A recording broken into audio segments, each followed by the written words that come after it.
vraiment d'abord à vous saluer bien évidemment toutes et tous, mais à remercier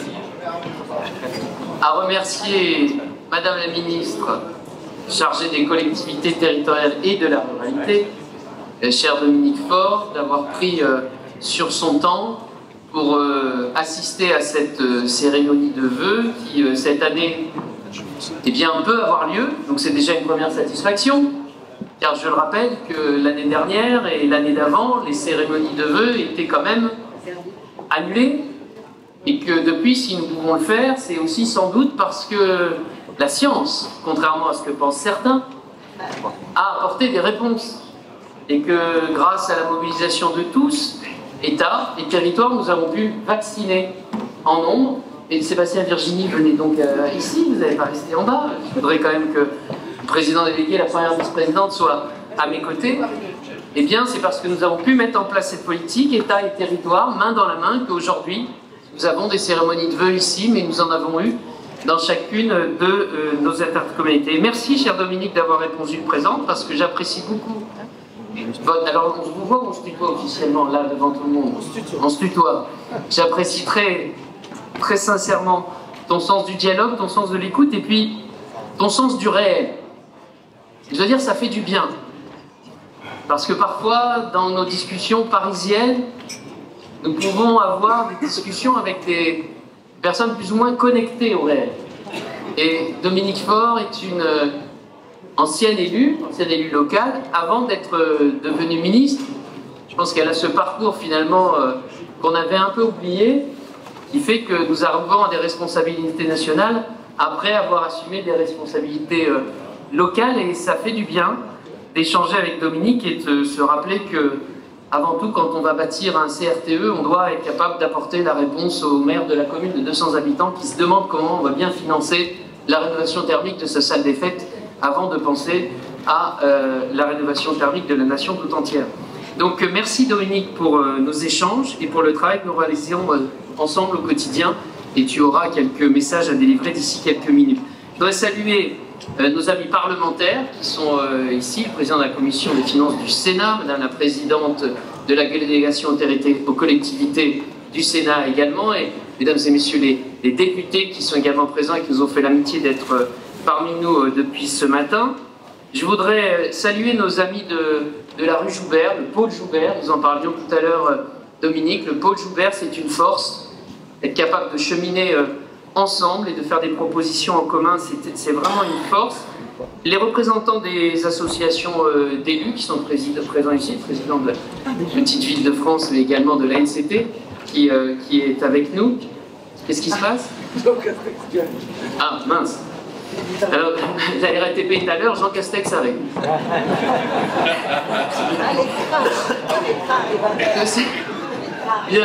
Vous saluez toutes et tous les entreprises, les fédérations, les associations et toutes celles et tous ceux avec lesquels nous travaillons au quotidien, et tout simplement vous dire à toutes et tous un grand merci, parce que je crois que si Intercommunalité de France est ce qu'elle est aujourd'hui, c'est sans doute grâce au travail de ses élus, grâce au travail de son équipe technique sous la direction de Floriane Boulet aujourd'hui, mais c'est aussi grâce aux nombreux partenariats que nous avons pu sceller avec chacune et chacun d'entre vous dans les différentes administrations, entreprises, partenaires dont j'ai pu parler à l'instant.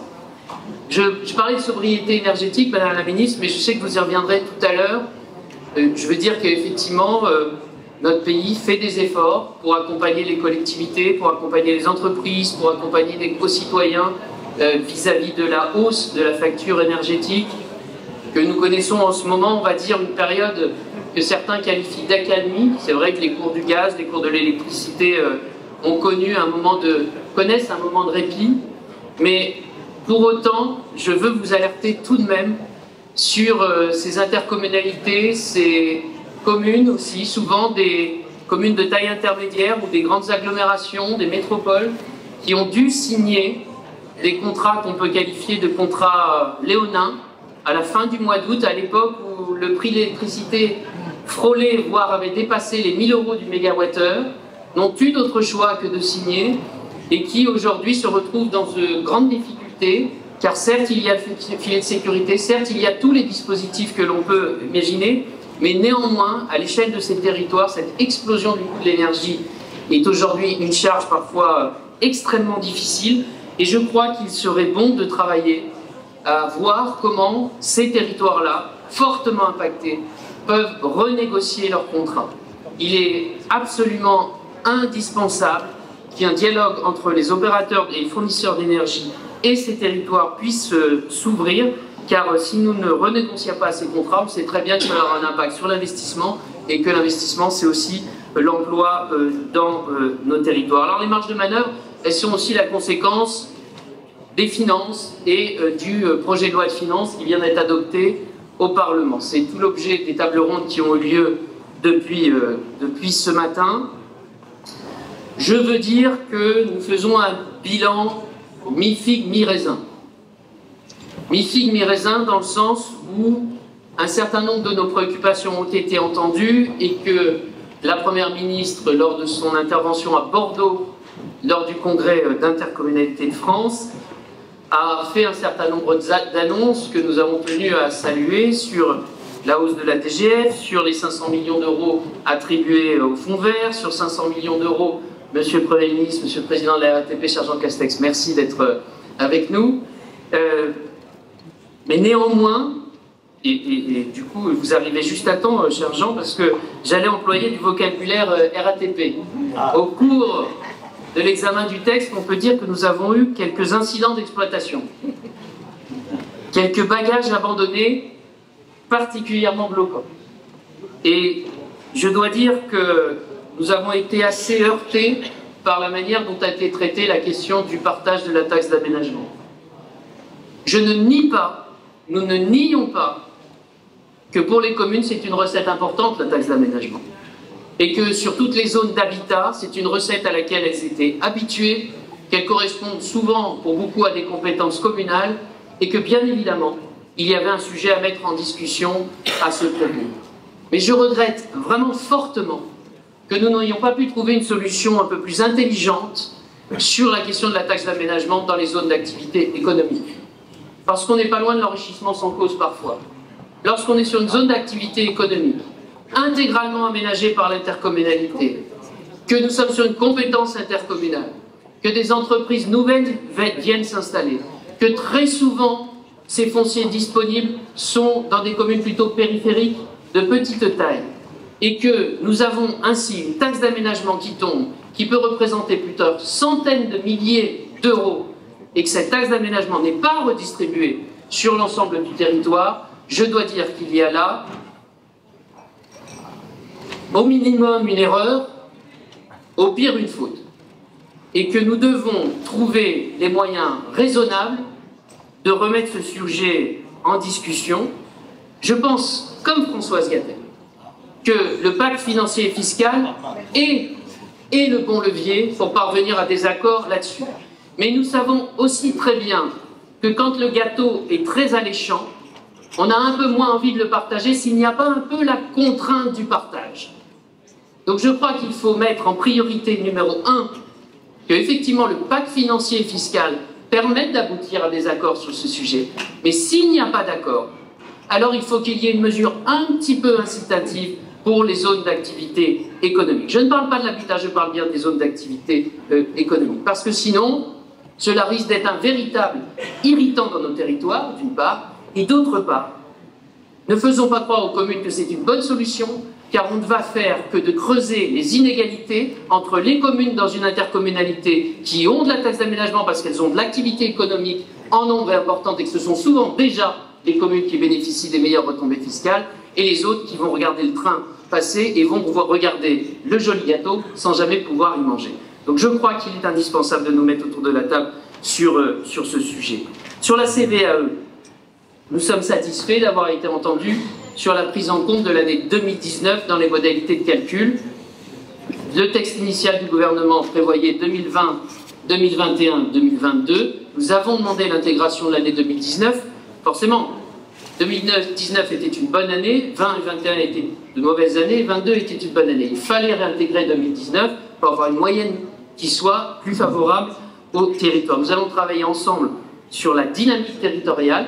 Nous tenons au fait qu'il reste un lien entre la dynamique économique des territoires et la compensation demain de la CVAE. Nous avons posé sur la table depuis longtemps les deux hypothèses, les deux indicateurs de la dynamique économique, le foncier économique d'une part, et la masse salariale présente sur un territoire. Lorsqu'il y a le versement mobilité, nous avons l'indicateur. Lorsqu'il n'y a pas le versement mobilité, les URSSAF, ne vous inquiétez pas, seront tout à fait capables de mesurer l'évolution de la masse salariale sur un territoire sans que cela demande du travail supplémentaire. Voilà, sur les sujets financiers, les quelques mots que je voulais dire, mais je comprends bien que le cœur a ses raisons que la raison ignore, et que les sénatoriales ont aussi leurs raisons que la raison ignore. Cela étant dit, continuons avec l'eau. Continuons avec l'eau. Vous savez que nous sommes des ardents défenseurs du transfert de la compétence eau et assainissement à l'échelle de l'intercommunalité. Je ne veux pas revenir sur le débat. Je veux juste dire que 2026, en réalité, c'est 31 décembre 2025. Et que nous sommes déjà en 2023. Et que c'est maintenant qu'il faut engager le travail. Parce que c'est demain la prise de compétence eau et assainissement au 1er janvier 2026. Il faut bien 2 ans pour faire l'analyse des réseaux, pour construire un schéma directeur, pour mobiliser tout le monde autour de ces sujets. Et donc, ne perdons pas de temps. Et les services d'Intercommunalité de France sont à disposition des élus. Nous sortons aujourd'hui même une étude qui montre que dans la moitié des intercommunalités qui ont déjà pris la compétence, les choses se passaient très bien et qu'une fois qu'on avait un peu surmonté les inquiétudes du début, ensuite il y a tous les moyens nécessaires pour continuer à associer les élus et faire en sorte que ce bien commun qui est notre eau soit géré du mieux possible sur tous les territoires. Autre sujet qui inquiète le ZAN, mais nous en avons parlé juste à l'instant, Madame la Ministre. Nous avons accueilli les propositions de Valérie Létard et Jean-Baptiste Blanc avec intérêt. Je crois qu'il faut certes répondre à l'inquiétude des territoires de se dire qu'ils pourront toujours faire quelque chose demain. Je ne connais pas un seul élu qui aujourd'hui, même lorsqu'il construit un plan local de l'habitat intercommunal, aille dire à ses maires « demain vous serez moins nombreux qu'hier ».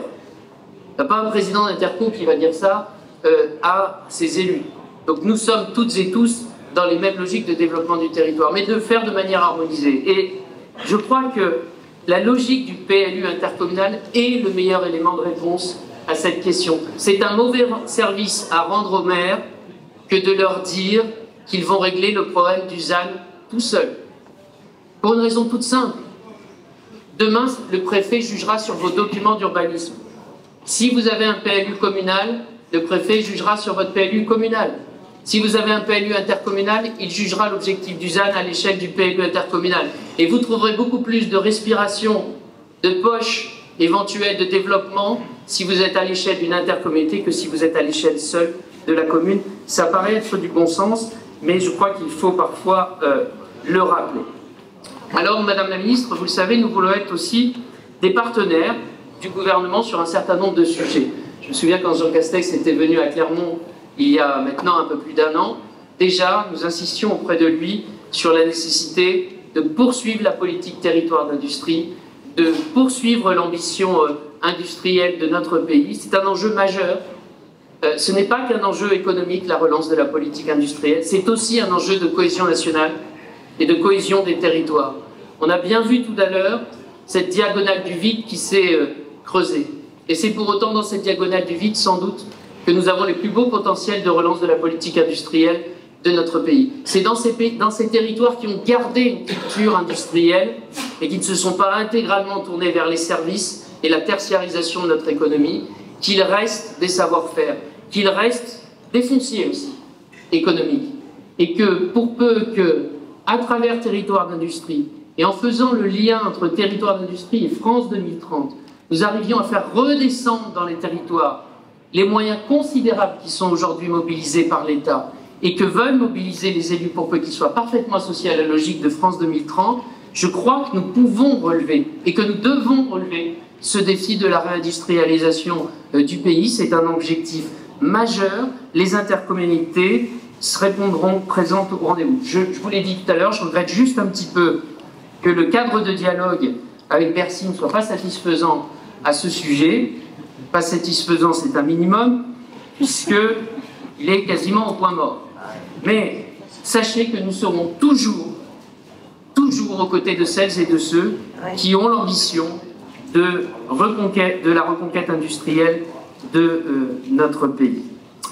Je voudrais finir par deux sujets auxquels nous sommes très attachés. Premier, c'est la question de la politique de l'habitat. Nous avons toujours défendu l'idée de la décentralisation de la politique de l'habitat. Vous avez été maire, vice-présidente d'une métropole. Vous savez très bien que des écoquartiers, que des grands programmes de rénovation thermique des copropriétés dégradées, ça ne sort pas s'il n'y a pas la volonté des élus locaux. Il y a le soutien de l'État, il y a le soutien de l'ANA, mais s'il n'y a pas la volonté politique affirmée par les élus locaux de porter des politiques de l'habitat ambitieuses, il ne se passe rien. Et c'est ce qui nous avait amené, avec votre prédécesseur, Jacqueline Gouraud, à inscrire dans le projet de loi 3DS l'idée d'autorité organisatrice de l'habitat. Non pas en disant les intercos vont tout faire, c'est pas ça le sujet, mais de créer ce véhicule qui nous permettra d'aller plus loin demain en matière de décentralisation de la politique de l'habitat.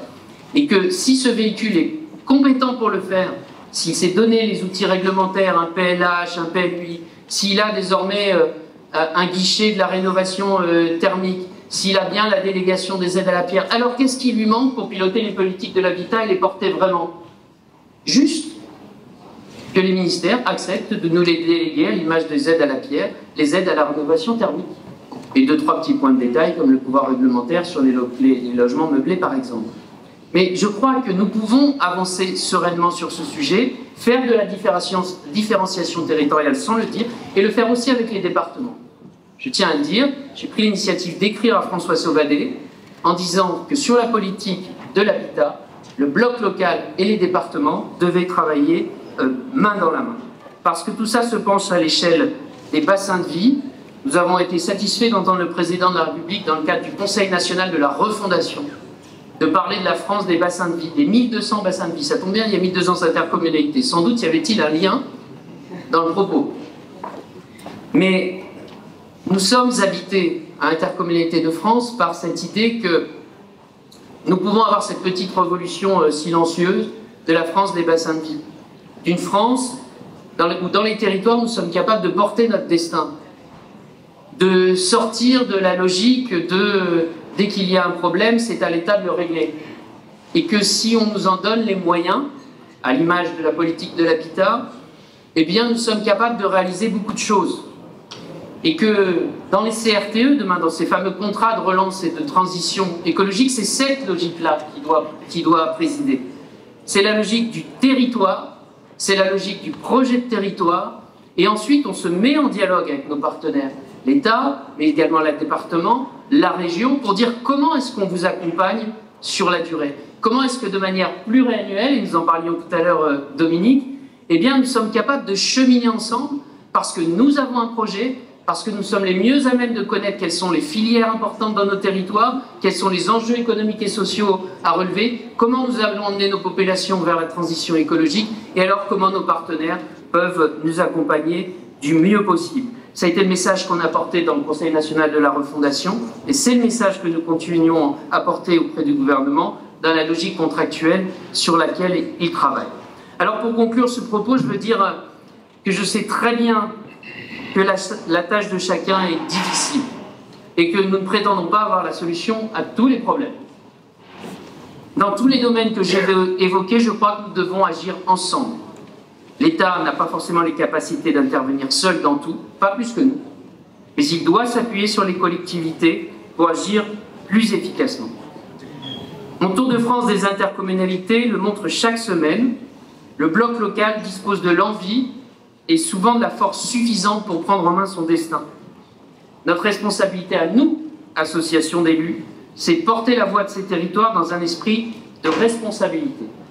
C'est toujours d'être constructif, mais exigeant. Toujours être force de proposition, tout en gardant notre esprit critique. L'important aussi, c'est de croire en notre capacité à relever les défis et de continuer, je vous le dis à toutes et à tous, continuer à travailler ensemble. pour faire vivre cet esprit de coopération qui nous rassemble aujourd'hui à l'Intercommunalité de France. Le repli sur soi n'est pas la solution. Le repli sur soi, c'est une facilité. C'est de la démagogie, mais ce n'est en aucun cas une solution.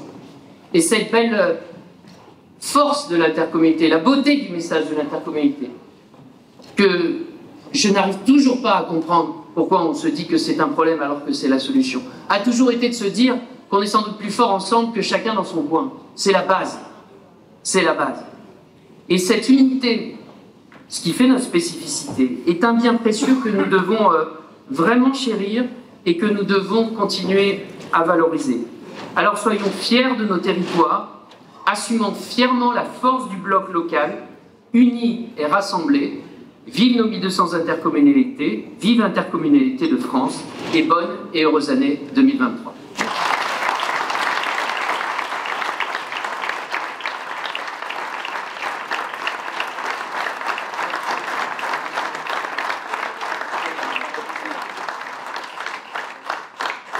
Alors, Monsieur le Premier ministre, comme nous sommes dans vos murs, si vous voulez bien nous dire quelques mots, à moins que vous ayez un micro à prendre, je serais très heureux que vous nous disiez un petit peu. Merci d'être là, ça me fait plaisir.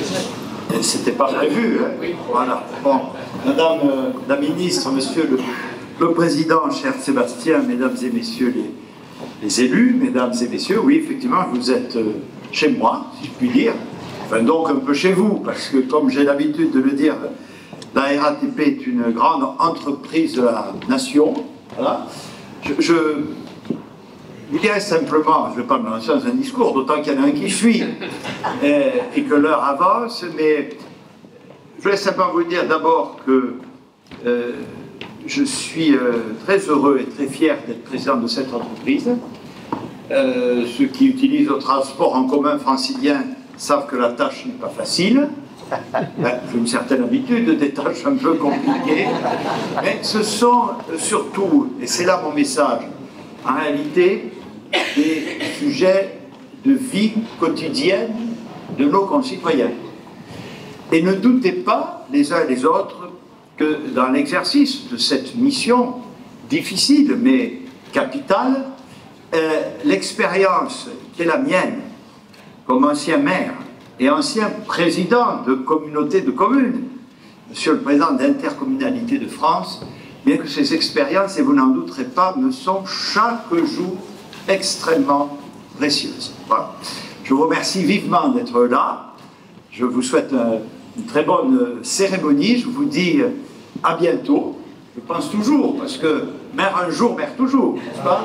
Bon, je suis toujours un peu avec vous. Et donc, je vous souhaite de tout cœur une excellente année sur tous les plans. Merci beaucoup. Merci.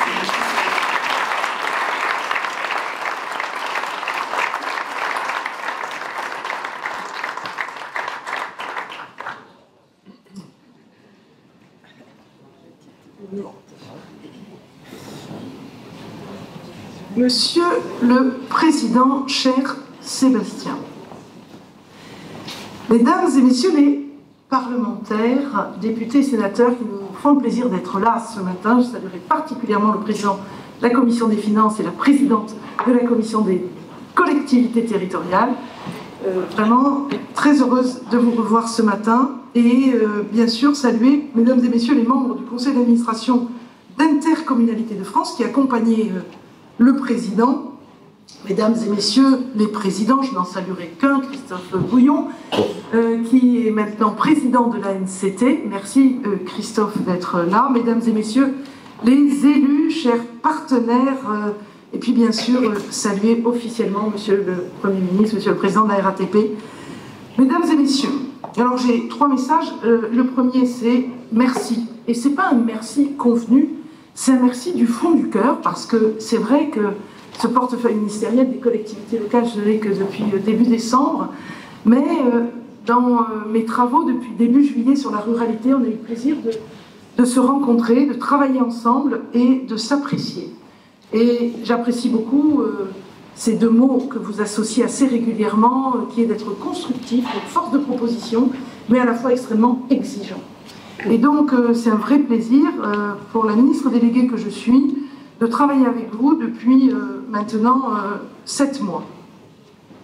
Je crois fermement dans la réussite du dialogue et de l'écoute, de l'action commune, et vous l'avez dit, entre les collectivités et l'État pour améliorer nos politiques publiques. Mais in fine, Monsieur le Premier ministre, pour améliorer ce qui nous tient tous à cœur, la qualité de vie de tous nos concitoyens.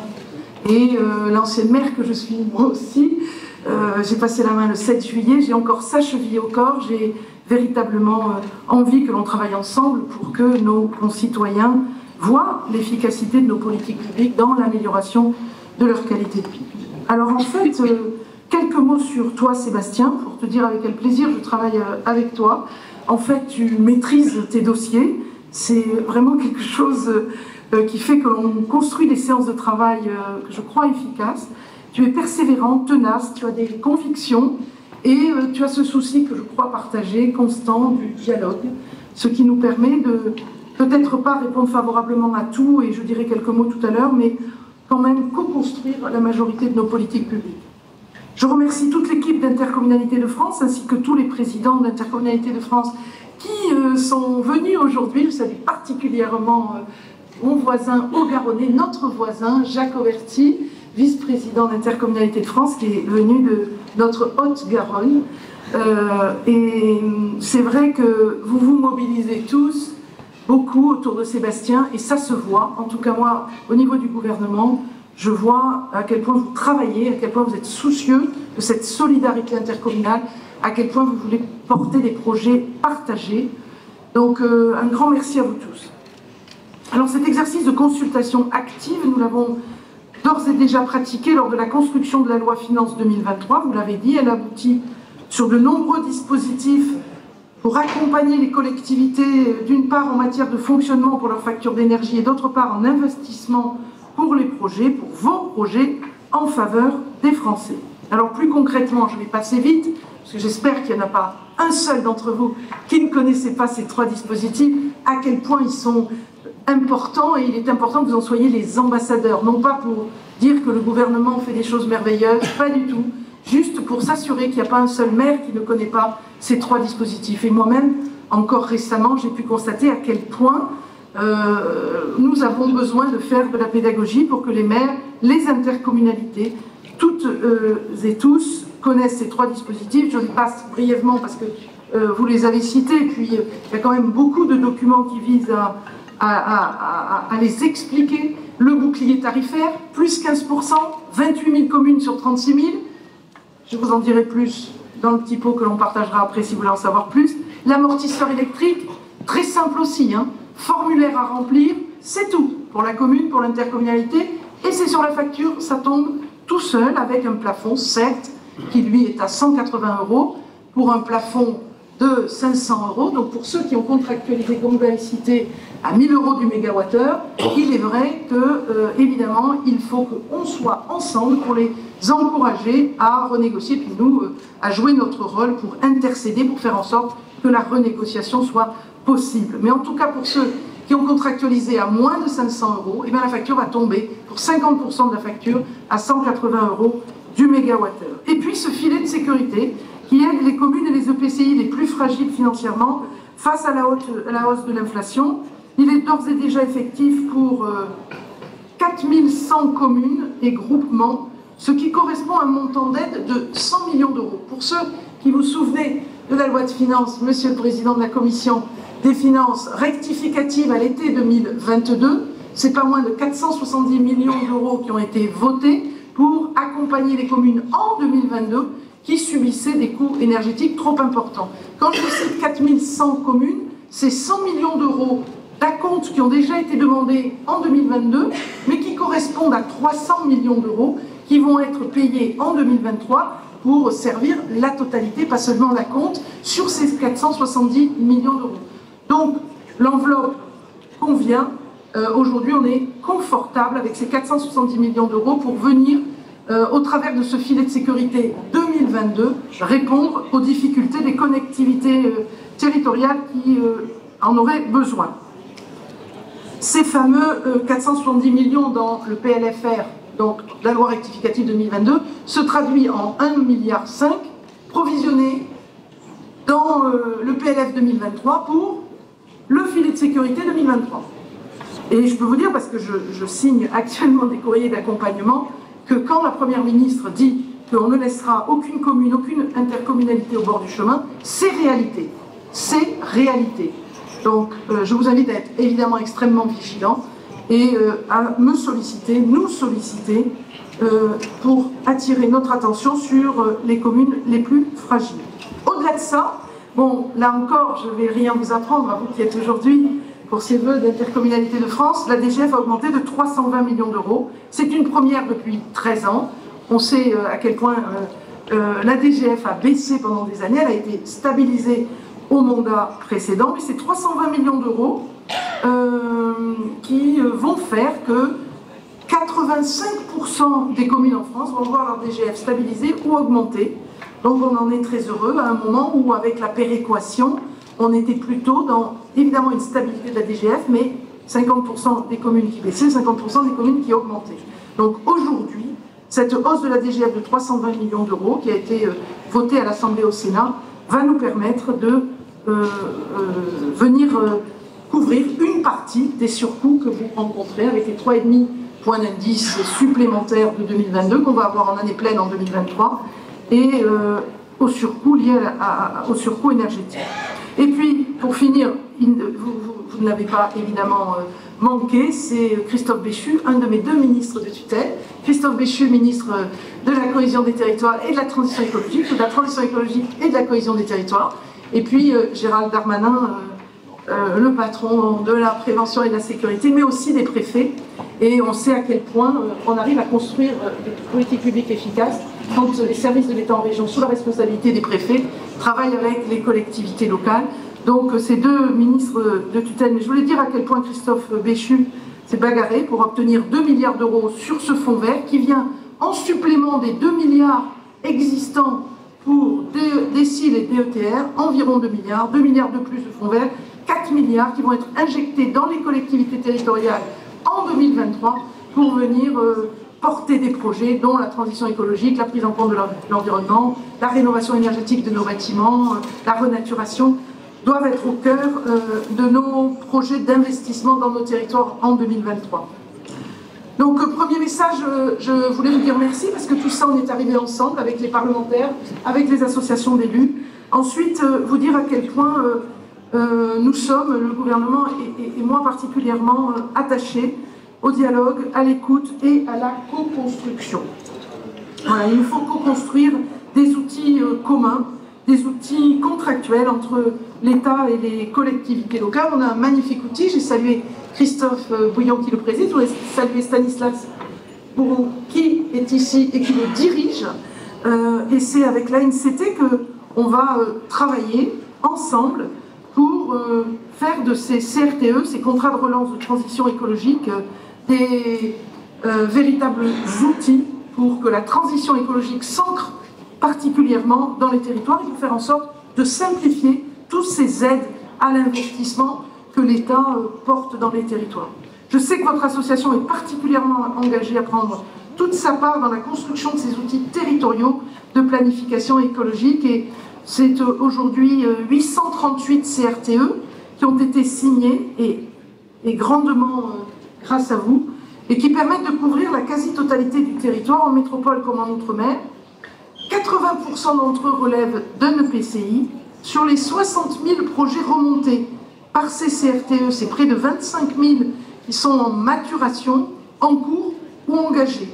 Près de la moitié de ces CRTE ont d'ailleurs l'ambition de la transversalité, tous les domaines d'action publique qui sont inscrits, du logement à la mobilité, aux énergies renouvelables, à la préservation de l'eau, des forêts et à l'économie circulaire. Ces contrats, avec Christophe Béchu, nous sommes intimement convaincus qu'ils doivent vous permettre d'être à la convergence de toutes vos actions de terrain, au service de vos projets de territoire. Vous l'avez vraiment évoqué, je sais à quel point c'est important pour vous comme pour nous.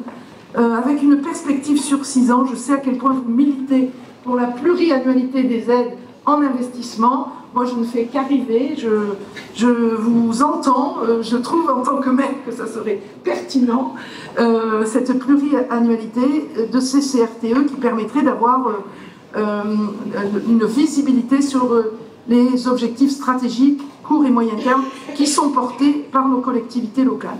Les CRTE vous donnent les moyens de mettre en œuvre des politiques d'aménagement qui sont toutes très liées à la réalité de vos territoires.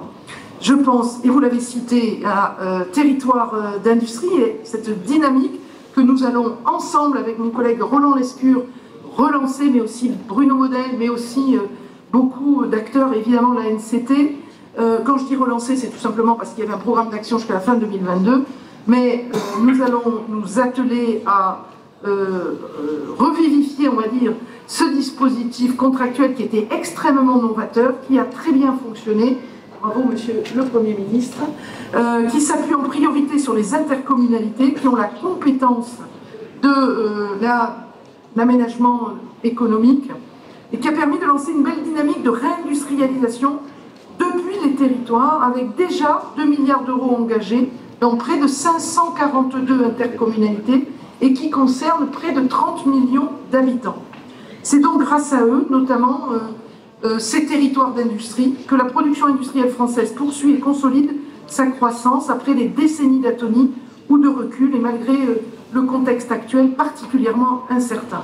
Comme il n'est pas prévu dans mon propos de vous dire quelques mots sur la CVAE, mais que je voulais quand même vous dire à quel point j'étais solidaire de cette décision que nous avons prise de la supprimer, à quel point vous dire, et moi qui étais en charge à Toulouse de l'innovation, le développement économique, l'emploi, à quel point notre France a besoin d'améliorer sa compétitivité. Et c'est tout l'objet de cette décision qui a été prise. Mais à quel point notre gouvernement va travailler, et on va travailler avec vous, sur la territorialisation de cette TVA qui va venir compenser l'absence de CVAE. Et vous l'avez dit, je ne peux pas le reprendre, mais effectivement, il y a un travail qui est à faire pour que vous ne perdiez pas la dynamique de vos territoires économiques. Mais voilà une bonne décision qui doit être compensée et qui doit être compensée intelligemment et vous permettre de continuer à contribuer à développer vos territoires. Alors je sais aussi l'implication de votre association à faire réussir ce programme décisif, et là j'y tiens beaucoup. C'est un terme que j'ai mis dans ma campagne pour les législatives, là en 2022, la réconciliation des territoires. Il n'y avait pas un document que je sortais sans ce mot de réconciliation.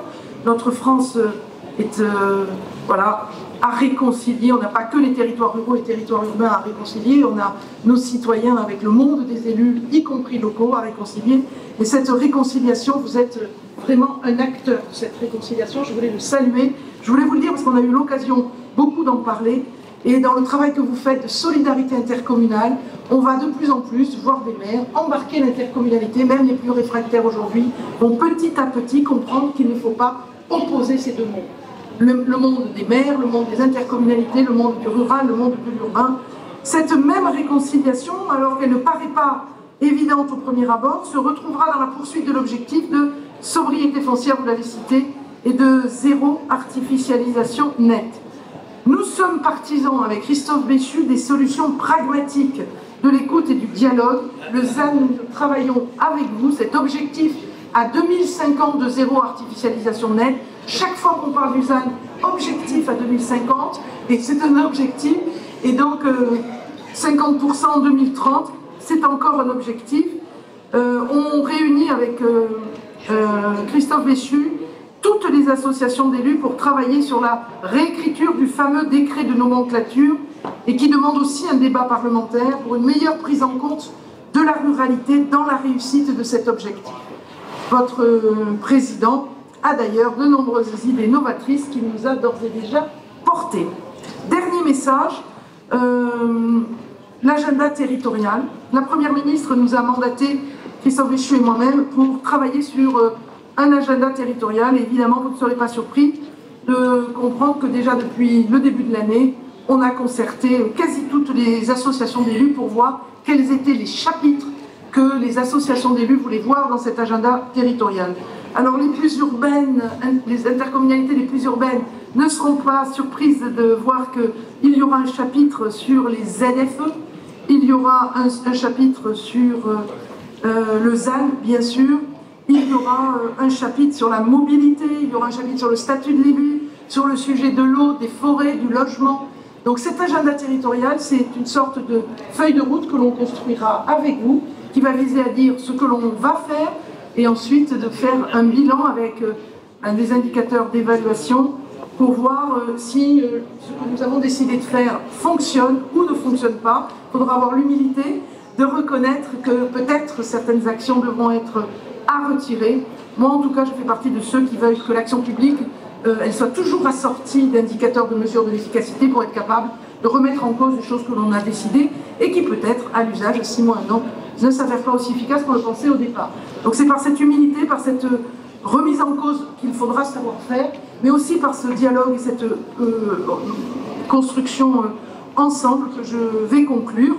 Je vais aussi vous dire un mot parce que vous l'avez évoqué, le gouvernement ne fléchira pas sur le transfert de la compétence eau et assainissement. Cela a un sens incroyable et donc tous les EPCI, et vous l'avez dit, qu'ils n'ont pas encore embarqué, vont devoir l'embarquer à horizon 2026. On a déjà laissé un petit peu de temps pour y arriver. Soyez assurés que le gouvernement ne fléchira pas, sauf si le Parlement, évidemment, voyait les choses autrement. Parce que ces cérémonies des vœux sont avant tout un temps de convivialité. Je vais donc ne pas être plus longue, je vais vous souhaiter du fond du cœur mes meilleurs vœux de santé, de bonheur, d'épanouissement, évidemment dans votre fonction d'élu intercommunal si vous êtes ici. Vous êtes au cœur de la solidarité, je l'ai dit, mais je ne vais pas oublier de vous souhaiter tout plein de bonheur et de réussite dans vos vies personnelles et dans vos vies familiales. Je vous souhaite une très bonne année 2023 à vous tous. Merci.